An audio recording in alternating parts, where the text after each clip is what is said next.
Vamos a acabar a neofilofanía, ¿vale? Sí. Muy bien. Escúchame con atención. Sí, claro. Qué guapo eres, pequeño. ¿Cómo te cuidas? ¿Cómo vives? Vives como un rey.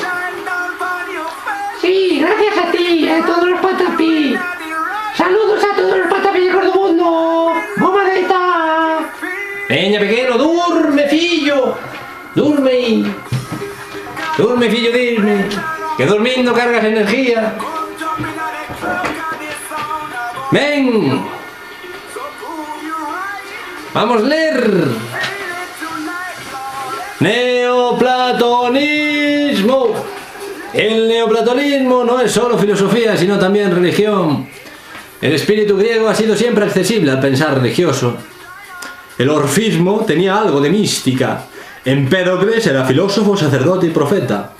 Platón escribe sobre la piedad y la incluye entre las virtudes cardinales. Aristóteles escribe sobre la oración. Teofrastro y Eudemo escriben sobre Dios y su culto. El impulso religioso del periodo final de la filosofía griega, el del helenismo, se lo dio Filón de Alejandría. Filón era judío y partía de los escritos revelados de su pueblo que interpretó dentro del espíritu de la filosofía griega.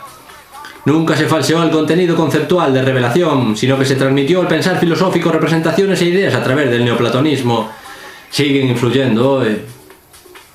El dios de Filón es mucho más viviente que el dios filosófico de los griegos. Es absolutamente trascendente, es lo completamente otro, es mejor que bueno, más perfecto que perfecto. Este dios es un dios personal. Otro concepto importante es el de la creación. Nunca se le había ocurrido a la filosofía griega que el mundo hubiera podido ser creado de la nada. El demiurgo, artífice del universo, era solo formador, no creador. Ahora bien, la Biblia habla de creación de la nada. Es cierto que Filón la interpreta como creación a partir de una materia eterna en el sentido de la filosofía griega, no importa. La palabra creación se había pronunciado y ya no parará de repetirse, lo cual tendrá consecuencias importantes. Para Filón, el logos es la idea de las ideas, la fuerza de las fuerzas, el ángel supremo, el vicario y enviado de Dios, el hijo unigénito de Dios, el segundo Dios.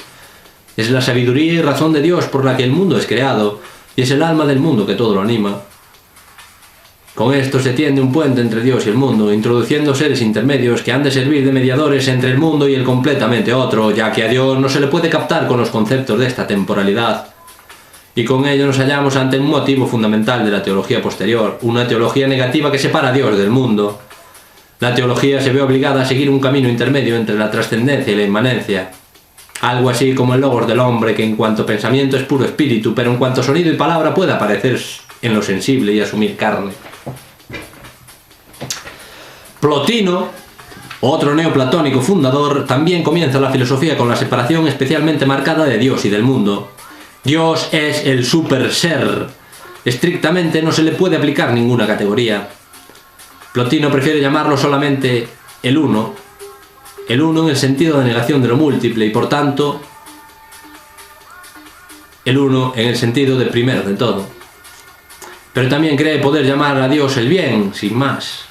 El más allá de Dios se acentuará posteriormente, llegándose a menudo a una separación a secas, sin que se reconozca ya el modo especial de separación que suponía este término de Plotino. En efecto, Plotino establece una diferencia en la separación al hacer que el mundo emane también del Dios trascendente, volviendo así a asociar de nuevo a Dios y al mundo, pero bajo un aspecto especial y con una modalidad especial, llegando así a una inmanencia de la trascendencia, verdadero mérito del neoplatonismo. El concepto que ha de realizar la inmanencia de la trascendencia es la emanación. Todo lo que es fluye del uno, pues este uno, siendo el sumamente perfecto, debe necesariamente desbordarse. Así lo exige la naturaleza del bien. El bien se expande. Plotino utiliza imágenes para explicar esto. Lo que es procede del uno como el agua de la fuente, como el árbol de la raíz, como la luz del sol, como el arco del centro, como lo imperfecto de lo perfecto, como la copia del arquetipo. Para Plotino, la explicación del ser procede de arriba abajo, descendiendo de un primero supremo perfecto a lo que proviene de él. Estaba contenido en él y ahora, a consecuencia de él, Por él viene a ser otro, aunque por el hecho de ser otro no puede negar su ser primordial, puesto que para poder pensar este ser otro hay que pensar antes lo perfecto, y porque no se puede comprender la copia si no se comprende primero en ella el arquetipo. Aquí tenemos unidas las dos realidades. El uno es todo y no es nada de todo. Lo múltiple es semejante al uno, pero no el uno a lo múltiple.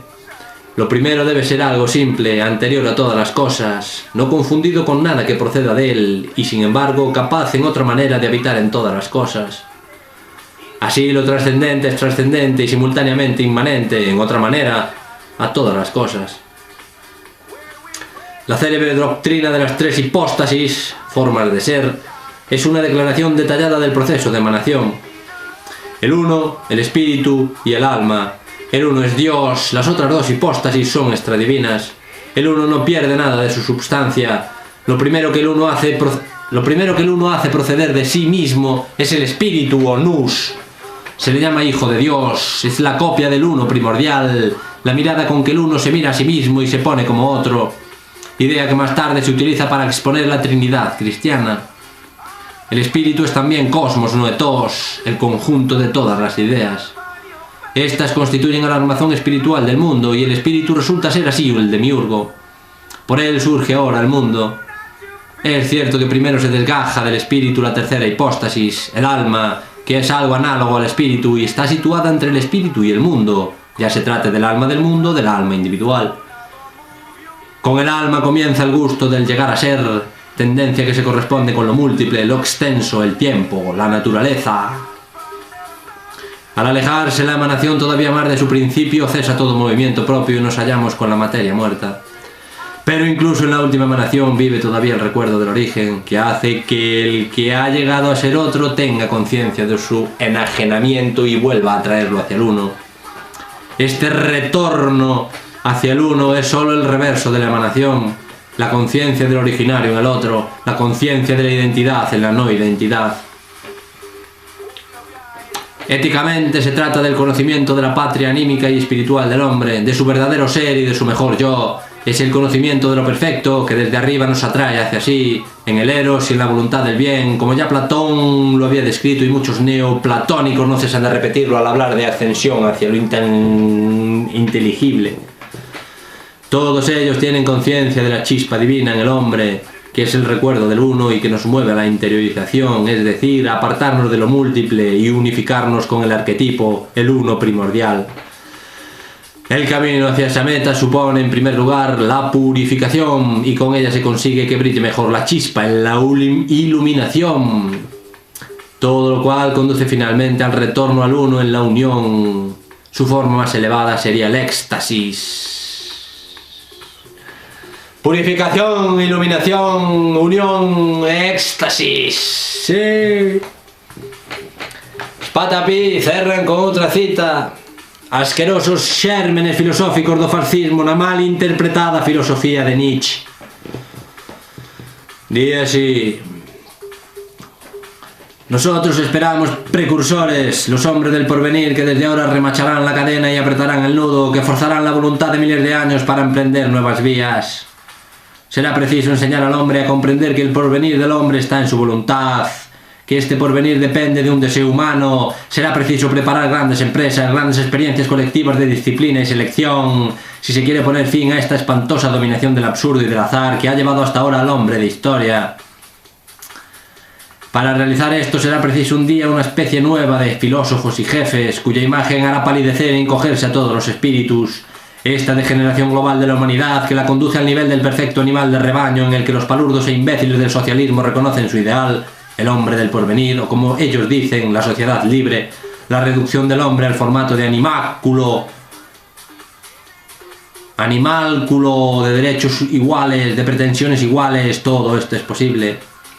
Quien quiera que haya reflexionado en esta posibilidad hasta sus últimas consecuencias, conoce un asco más que los demás hombres.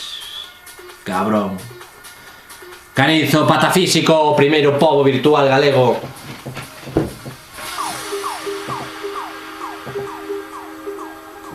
Namaste.